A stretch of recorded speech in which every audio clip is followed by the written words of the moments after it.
for this video mga riders. Ayan, tayo bumili ng mga gulay na yun. No, God! Dahil Sabado, gulay tayo. No, God, please, no! Ayan, No! at siniprate natin yung mga repolyo at yun ay madali yung lumambot at maluto. Kagaya ng iba na yan, kagaya ng carrots at ano isa? Ano sabihin? Carrots sa kanin. Sayote, ayan. Kasi may sayote siya sa kayang carrots. Tapos, siyempre itong sitaw or beans. Parang beans. So, ayan. Para mabilis siyang lumambot. Pag malambot na siya, pwede na natin siyang ilagay yung natitirang mga gulay na repolyo. Yan. Dahil Sabado, gulay-gulay tayo mga ka-riders. Diba? Hindi natin kung malambot ng sayote. God! No, God, please, no! No! Pari ko. No! So, malambot na siya mga ka-riders. Ngayon, ang gagawin lalagyan siya ng tubig. Yan, meron tayo itong panggisa, tapos itong oyster sauce. Ito lang yan.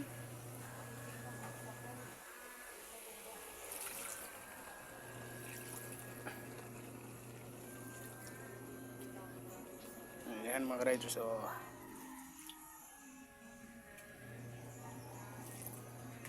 Yan ang gulay.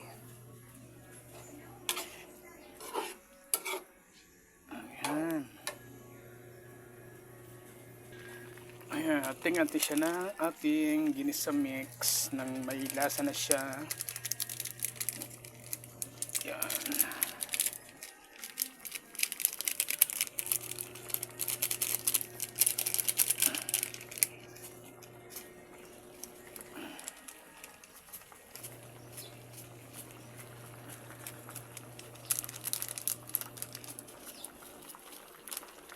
Ambot na siya mga riders para malasa.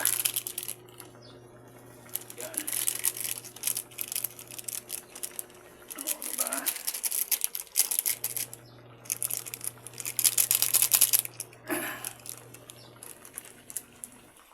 Yun.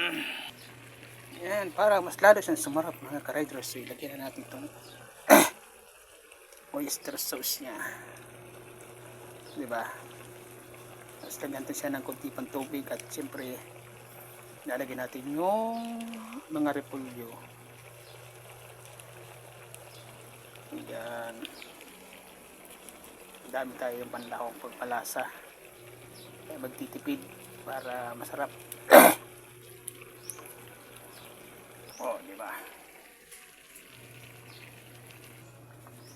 Ayan mga riders. So, yan ang huli natin. May madaling maglambot. Maluto. So, dami ang gulay. Yung isang puno sa kawali. Puro repolyo naman ang mas marami mga ka-riders. Kaya talagyan lang marami. Pero marami talaga. So, diba? So, maya yan. Tatakpan na yan. At sigurado yan ay luto na yan. Malambot na yung mga repolyo na yan. So ayan, puno, isang kawali. So takpan natin siya mga ka-riders. Maya ay ready to ano na yan. Ready to kain na yan mga ka-riders. Ang ganito na itong mga oyster sauce at ating ano.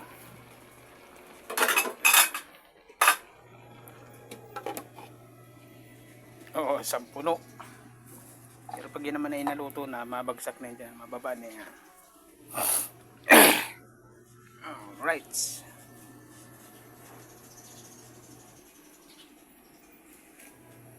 Ayan mga riders.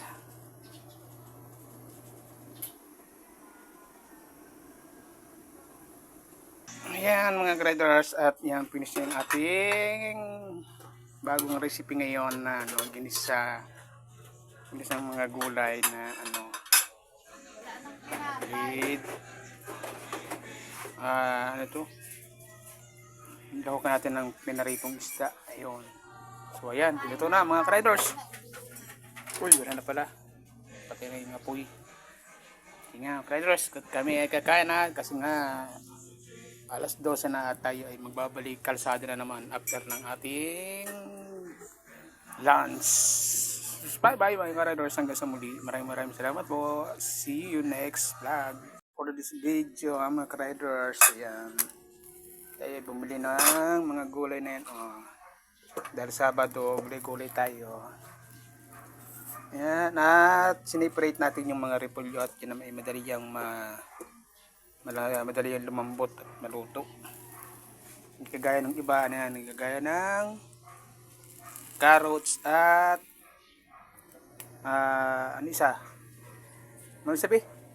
Carrots saka ano ngayon? Sayote, ayan. Kasi may sayote siya saka yung carrots. Tapos, siyempre itong sitaw or beans. Parang beans. So, ayan. Para mabilis siyang lumambot. Pag malambot na siya, pwede na natin siyang ilagay yung natitirang mga gulay na repolyo. Yan. Dahil Sabado, gulay-gulay tayo mga ka-riders. Diba? Yan natin kung malambot ng sayote. Pare ko. So ayan, at malambot na siya mga ka-riders. Ngayon, ang gagawin lalagyan siya ng tubig.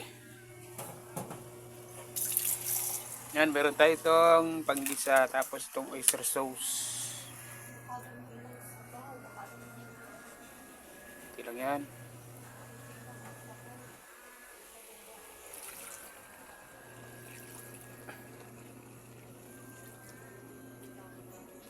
Ayan mga riders,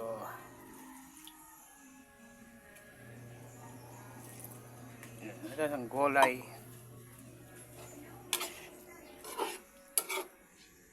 Ayan. Ayan, ating siya na ating ginisa mix ng may lasa na siya.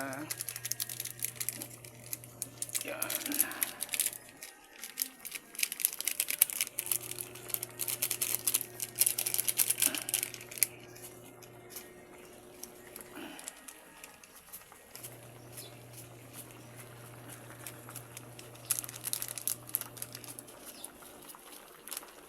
Ambot na siya mga ka-riders para malasa.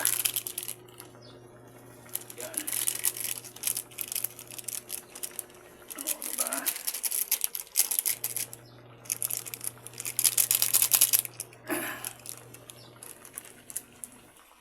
Yun. Yan, para mas lalo siyang sumarap mga ka-riders. So, ilagyan na natin itong oyster sauce niya. Diba? Tapos lagyan natin siya ng kunti pang tubig at siyempre lalagyan natin yung mga repolyo. Yan. Dami tayo yung panlahong pagpalasa. Kaya magtitipid para masarap. Diba? Ayan mga ka-riders. So, yan ang huli natin.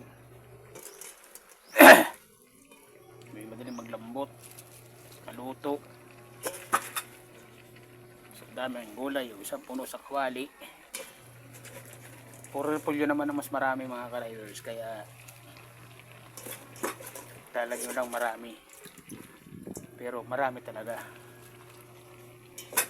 So diba, so maya maya yan, tatakpan na yan at sigurado yan ay luto na yan, malambot na yung mga repolyo na yan. So ayan, puno, isang kawali. So takpan natin siya mga ka-riders.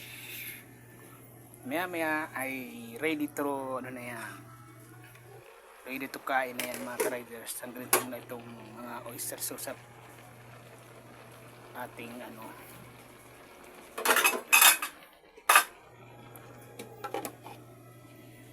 Oo, sampuno. Pero pag yan naman ay naluto na, mabagsak na yan dyan, mababa na yan. Alright.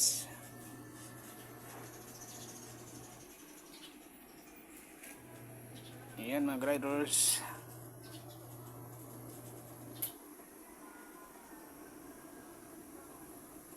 Ayan mga riders, at yan finish yung ating bagong recipe ngayon na ano, ginisa ng mga gulay na ano with ano to, lahukan natin ng pinaritong isda. Ayun, so ayan, dito na mga riders. Uy, wala na pala, pati na yung apoy. Sige nga riders, kami ay kakain na kasi nga alas 12 na at tayo ay magbabalik kalsada na naman after ng ating lunch. Bye bye mga riders, hanggang sa muli. Maraming salamat po. See you next vlog.